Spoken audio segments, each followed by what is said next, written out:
Welcome to the Athlete Lab podcast. I'm your host, Phil Osaer. Each week we dive into the stories, the mindset, and everything else that drives elite performance in sports. Today I'm honored to be joined by HoneyBaked Hockey alum, U.S. Olympian, and professional women's hockey player Megan Keller. Megan dives into everything that has gone on in her career, from her time growing up in the Detroit area playing for HoneyBaked to her time at Boston College, recent Olympic success, preparing for this upcoming Olympics, and then also just what it's like to be in the professional women's world. We were joined with Megan before she signed her extension with Boston, so we're really excited to be able to revisit this conversation and share it with you. Whether you're a parent of a young athlete, whether you're a coach, or you're an aspiring person who wants to just lead, Megan's a great listen, so let's dive in.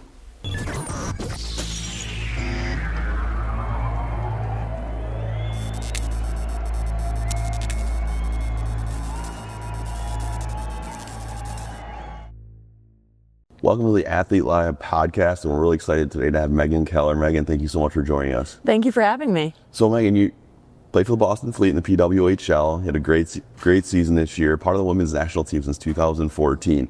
All incredible. But looking at your accomplishments as an offensive defenseman, leading scorer at Boston College, all-time leading scorer for defensemen at Boston College. It was incredible. 3-time Patty Kazmar Award winner, or a finalist, which is, you're the only defenseman to ever do this. So not only did we all knew that you were watching you try to win gold medals every year. It's been so much fun, but to see all your accomplishments. So congratulations on a great career. Thank you. I appreciate it. A lot of good teammates. So that's where those come from. It's off season now. You're back in your actual home here in Michigan, and I was curious, what's the off season look like for you?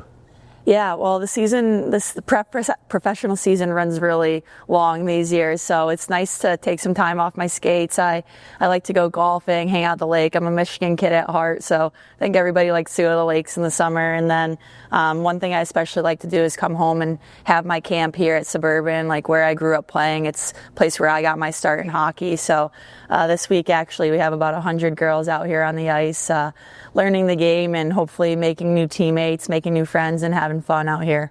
That's awesome. I saw the girls' eyes light up when they see you and get to be on the ice with you, and how much fun it seemed like you're having out there. But that doesn't sound like off season. 6 hours on the ice, stuff like that's still a day at the office. That honestly, this could be my off season training. I'm getting better out here too. Yeah, it's no break, that's for sure. No, it's not. But it's great that you do that because it means so much. It means so much to the kids, and they see your jersey hanging in the rafters here at Suburban every day. So to just put a face to a name and be able to be on the ice, and for these young girls to have someone to look up to too, it's really cool. It's great that you take time out of your short off season really to be back here. Thank you. Yeah, I mean it's awesome to be a part of, because when I was growing up, I had so many players that I looked up to on the men's side, and then also on the women's side, Angela Ruggiero being one of them from the Michigan area. And she was somebody that I always looked at, and I was like, she played in the Olympics. That's what I want to do. When I was watching women's hockey, it's like the only time you ever saw it was during the Olympics.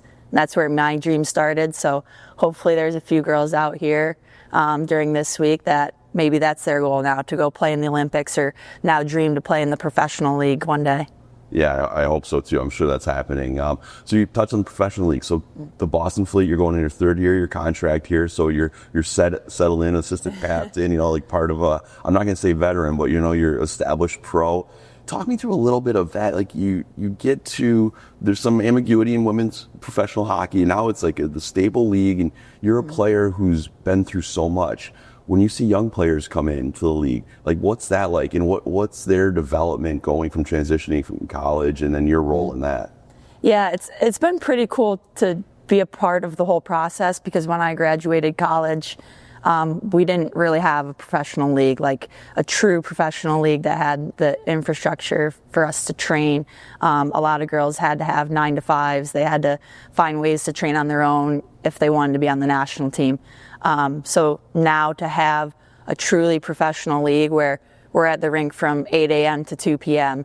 and we have a full season, we travel together, we fly together, we have a med staff, support staff, everything that a professional needs to be at their best. That's what we have now. And to see the girls that have stepped out of college these past 2 years and join right into it, they're like, what did you guys do before this? Like, this is crazy that you didn't have this. And it's awesome to see it continue to grow. We actually had 2 games here in Detroit I think they got like 14,000 fans maybe, and personally it was one of the loudest games that I've played in. When they played Taylor Swift, I think the whole crowd was singing. So hopefully Detroit gets a team, but yeah, it's just been awesome to see it grow, and the league just continues to get better because everybody's on the ice every single day as a team, and that never happened before as professionals. Yeah, no, it's incredible. It is incredible, Taylor Swift's influence on any sport. I know, a lot of Swifties. Yeah. A lot of Swifties in the hockey world. When you talk about the development and like what do you do? So in a professional setting, what's something that you guys are doing off the ice? So let's start there. Like, what's something you're doing off the ice you really think helps you on the ice, and what might separate your ability to play a long season now versus before when all those amenities weren't there for you?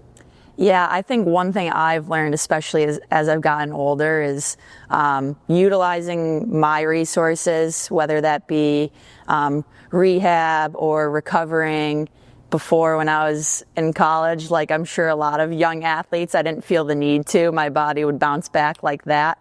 But the more that you can stay on top of things and use the resources around you to aid in your recovery and help you stay at your best, it's a lot easier to put the fire out before it gets so big. So that's something that I think I've worked on and grown at and think is important for athletes to learn. I agree. It's something. I spent some time in Europe, and you see these young teams after practice, and they go for runs. They go for recovery jogs and then stretch. And I remember thinking, like, here, if you warm up and play, you're doing great. Yeah. Usually you just drop your bag, get on the ice, go play, and go home. So it's interesting that you're learning that about the recovery aspect of it now. So what would be like a recovery thing you think that any athlete could do and make that part of their habits? Honestly, I mean, after I always cool down after a lift or after a game or a practice, whether that be stretch, foam roll, any sort of movement. You could get on the bike. A lot of people like to do the cold tubs. Every so often, if I'm really sore, I'll get in the cold tub. But a lot of the young kids, that's what they do on our national team. They'll hop right in the cold tub after. They put the little sock things over their toes. We have some crazy ones. They just go in like spandex sports bra, nothing else. Yeah. I need the footy things. My feet, that's the first thing that hurts. Yeah. But after a minute, you go numb and it's all right. Yeah, well, then you're good. Yeah, then it's fine. I'm like, minute's gone, now I can do this. So the recovery part of it. Now, how about your strength conditioning? So obviously the game is very physical for a defenseman. You're under pressure, you're winning, retrievals, that sort of thing. What do you do strength-wise to make sure that you're still able to be as mobile as you are, but be strong to, be able to win puck battles on the wall? Yeah, I think that's become a huge piece of my game, especially now in the professional league on the women's side, we're able to check. So the first year, actually, you saw a lot of shoulder injuries, and I think for that, you have to build your base in your off season, and that's a huge focus of mine, is just getting stronger in the gym during the summer so that I can last the full season, and then during the season, just trying to maintain everything, keep strength up. But I'd say in the summertime, it's really when I try and build my strength, and I'm probably in the gym 4 days a week, and then on the ice as well. But I'd focus more on the off ice, I'd say, as opposed to bagging myself on the ice in the summer. In the summer, I just try and work on skill work and things like that. It's such a good point. People look and they admire someone who gets to be a professional athlete, and you think you play your season, you get your summer completely off, but it's a lot of work. It's year round, basically. Maybe you get a week off. Yeah, exactly. Then you get bored. The skill work you do, you're an offensive defenseman, but you defend really well. Your skating's excellent. What type of skill work in particular do you think that you have to develop as a defenseman? Each position's slightly different. What's something that's most crucial for you? I would say the skating piece. Just a few years ago, one of my assistant coaches from the Olympic team, Brian Pothier, I skated with him a few summers ago, and we did a lot of skating, a lot of just edge work and angling and staying on top of the ice and being smooth. And that's one thing that I think I've tried to incorporate into my game, is in the neutral zone or when rushes are coming against me, I try and keep my gap and surf up, and I want to end plays early before they even get in the zone so that we can spring our team on offense. So I think as a defenseman, the transitional skating is a huge piece of our game, especially now. D are expected to be mobile, they're expected to be offensive, but I've always been a player that it's like defense is first, so you got to take care of that end, and then you can go be offensive. So when you're saying surfing through the neutral zone and like maintaining a good gap, what would be some of the things you're thinking about as the other team's kind of leaving the zone? Like what's your mindset at that point in the game, and what's something that young defensemen can learn from that? Well, as a D, I'm always looking around who's the most dangerous player on the ice, and setting your gap early is always going to be easier. You can always let people come to you, but it's never going to work out well in your favor. So sometimes you have to go forward to get a good gap, and it's going to help you close out sooner. So when I surf, I'm always looking if my winger's coming across the zone for a breakout, I will get right on their back and just skate across with them. You have to be aware of somebody coming wide and any other dangerous players. It's not always going to be clean cut. You're going to need to work with your D partner, but I think as a D pair, when you stay together and stay on a tether, that's always helpful to each other. You're always trying to help each other out.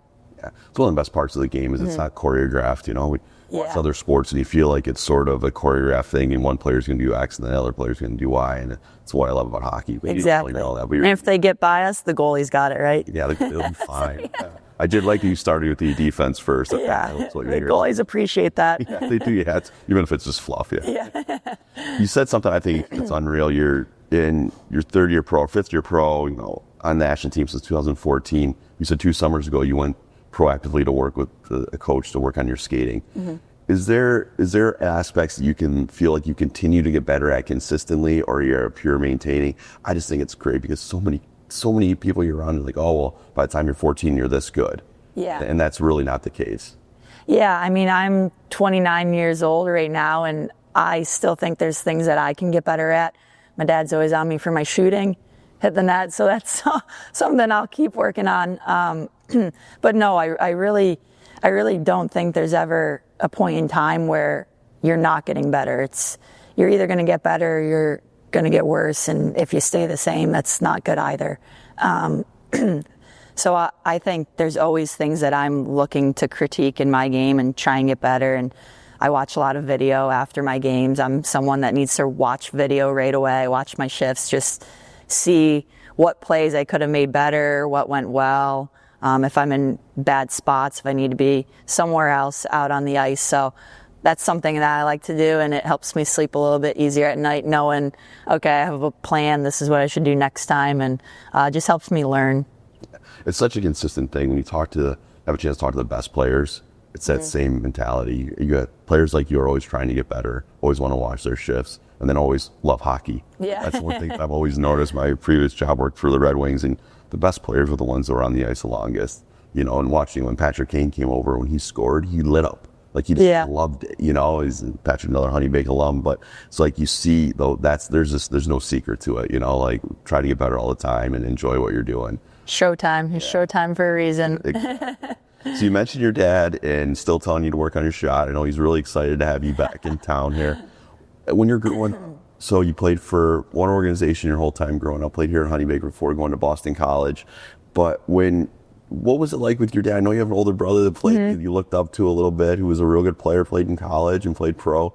What was that like growing up? How were your parents? My initial impression is they were super supportive and more jokingly telling you. Yeah. Oh, 1,000%. They're the most supportive parents that me and my brother were able to have. It's funny, neither of them played hockey. So when we moved to Michigan, me and my brother were born here. They had no idea what they were getting themselves into, and they said, sure, signed us up.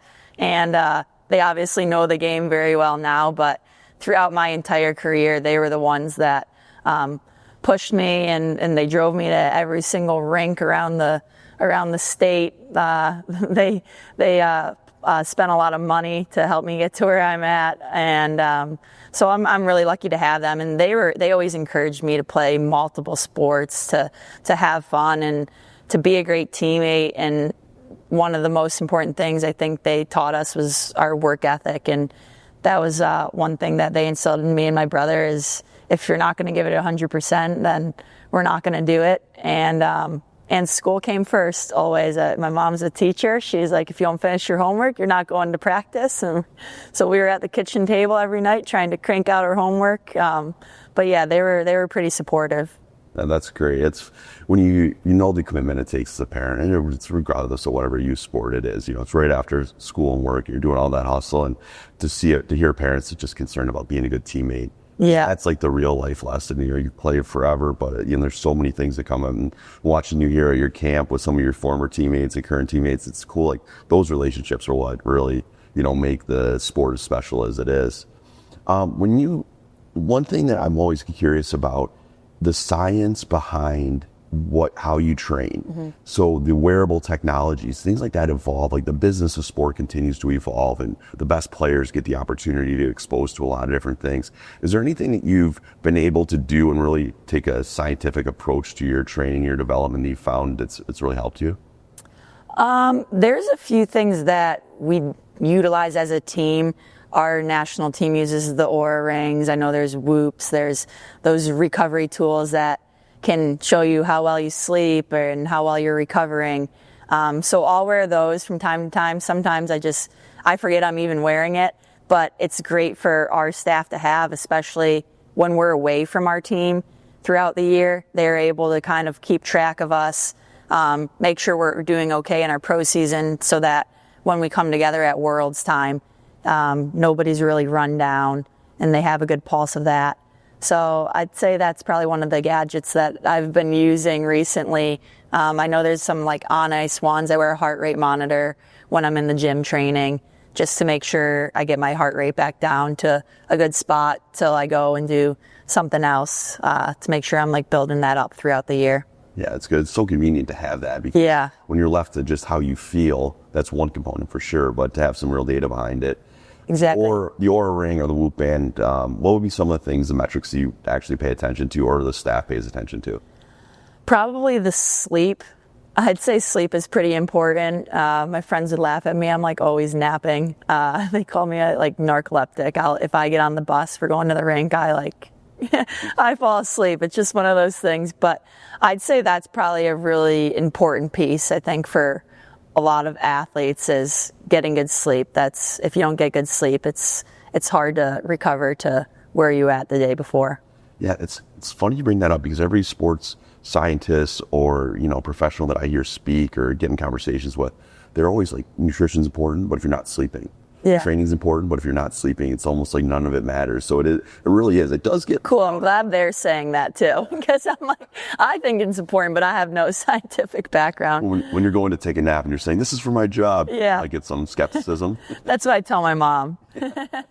It's so good. It's good for kids. It's good for kids. It's good for really all athletes to hear, but especially those. It's hard. I feel like for 14, 15, 16-year-olds, they got a lot of pressure. They have their academic pressure and then the cadence of schedule. Then they get home and they want to be kids. Yeah. And I'd like to ask you, so you grew up and came up in a social media era, and I know the kids want to be part of that, but it's like parents, as coaches, everyone's trying to navigate how to do that. Looking at your social media presence, it seems pretty, pretty modified, very humble as getting clean that I come to expect. But what, how has that been for you? How has that social media world been? Has there been anything that you've had to learn? Has there been anything that's been taught to you that has really stuck with you? Yeah, I mean, it's been a learning curve for me too. Growing up, I think Facebook had just come out and I wasn't allowed to have that and until I was in middle school. But it's crazy to see the amount of social media that has occurred, and a lot of people have been able to build a brand with it. So that's been something that I've tried to navigate myself. But I try not to get on it too much, honestly, unless, I just like to give a quick update of what I'm doing. And when I think about going to tournaments and big tournaments like the Olympics, we've always had our veterans speak to us and just talk about how the Olympics are a different animal. There's a lot of media. There's going to be so many people reaching out. There's going to be a lot of social media. And so one thing that we always did as a group was kind of have that conversation and just kind of disconnect, because when you get in that Olympic bubble, you're kind of there for yourself. And once you get out of it, all that media, like that's going to still be there. So it's something that we don't really need to worry about. But yeah, social media is tough. There's a lot of expectations I think that people put out there that you feel like you need to follow. But at the end of the day, I don't think everybody's journey is the same to where they want to get. And, I didn't make the national team the same way that Hillary Knight made the team, and there's a million paths that you can get to, and not everybody's on the same timeline. So when you look at social media, I'd say take it with a grain of salt, because everybody's just showing their best selves and all their accomplishments. You rarely see the failures. Yeah, that's for sure. And it's something that I think all young athletes deal with, boys and girls, but for girls too, I think there's another added pressure of some of the things that goes on in social media. So it's good to hear that that's what you're told to do, is just disconnect. Yeah. I was told at a young age that the reporters who write about athletes, they're doing their job, but the athlete's job is never to read what the reporters wrote. 'Cause I like that. Yeah. Like their opinion it's very important to the game, but at the same time, it's not something that the athletes need to kind of live and die on. And in social media world, you have millions and millions of reporters that can reach right out to you. So it's good that you guys are disconnected. Yeah. The people that matter are the ones that are in the locker room, right? Like that's who you're going to go to battle with. That's who you're going to win and lose with. So anybody else who's sitting out there writing about you, it's easy to say that their opinions don't matter, but they really don't, because the group in the room, I think that's what I've always lived by, is they're the ones that are important. Yeah, and we joke about like your dad and the involvement, but for young players, it's kind of like the media is a little bit like the families at times. Yeah. And we try to explain that for the parents, were you a good teammate? Did you work hard? Did you have fun? What color Gatorade would you like on the way? And that should be the extent of it, just so there isn't that added pressure for the kids. Exactly. I mean, they get that from their coaches, and a lot of times, like elite athletes, like they're gonna know what they did wrong, how they can be better. And I think for parents, being there to support their kid, also push them when they need to, but you don't really need to dive into the coaching side unless you are their coach. So my parents were great about that when I was growing up, and me and my dad are a lot alike, so my mom always laughs because we're always butting heads, but it's because I'm just like him, so it's pretty funny. Yeah, that's fun. The going back then to when you're playing here at HoneyBaked and different levels as you come up, is there any time or coaches or environments that you felt like you really took a big step, or was it kind of steady? Is there anything that really jumps out to you as kind of pivotal youth hockey points? I would say, there's so many great moments. I was really fortunate to have a lot of great coaches throughout my entire youth career. Like there's not one bad coach that I didn't have that ruined my time in hockey. And it's sad when you hear that for some players, that there's just coaches out there that do that. But I was really lucky to be a part of some really great teams. I got to go to college with a lot of my teammates from HoneyBaked, which was really special. It doesn't happen often. And so I think just each year being surrounded by such great teammates and people who had similar goals as me, they challenged me, they helped me get better. Same with all of my coaches. So I can't pick just one, but the entire group as a whole. I think it's who you're around and who you surround yourself with is going to take you to that next level. And I think it's still the same as you get older. Yeah, that's you touched on it there with sad when one coach can the importance of youth coaches and what the influence they have on not only on each player but on the relationship a player will have with the game as well. It's super important. So many of our volunteer coaches trying to do the right thing, have their own pressures at work and wherever else, but when they come in and they have a bit positive influence, it's so great to see. So it's good to hear that you had so many of them. So you had a group of your teammates from HoneyBaked got to go to Boston College. Were you guys like wheeling around going to visits as like a package deal, or how did that work? We had a really good team that year. It was my 16th year. We ended up winning the national championship in Michigan, and we all went on different visits together, but none of us committed together at the same time. When I was at BC, Andy Anastas, who's one of my best friends growing up and longtime teammates, she was actually there with me. She had already committed to BC, and she was in the office room next to me, and then I was in the room with my dad and my mom, and I committed, and then they're just banging on the wall, she committed, and like Andy came in. So that's always like a funny memory to me, to have like one of your best friends there who was already going to BC, and then to be able to do the same thing and celebrate there, and then get 4 years at college. So that's always something I'll remember. That was a funny story. That's cool. So you had one of your best friends already there. So the BC coaching staff must have just been ear to ear grin, like this is a perfect setup for recruiting. Yeah, they're probably like, we got to get her, but I don't know. It was pretty special to be able to go and follow in her footsteps. Absolutely. Yeah. So now Boston, this is always home, right? But Boston's like your adopted home a bit, right? Yeah, it's getting up there. It may be the home. How is it living there? Like, what would be the biggest differences living in Boston in the Northeast? There's so many cool amenities versus, as you mentioned, like being back here with the lakes and golf and everything that we have to offer here.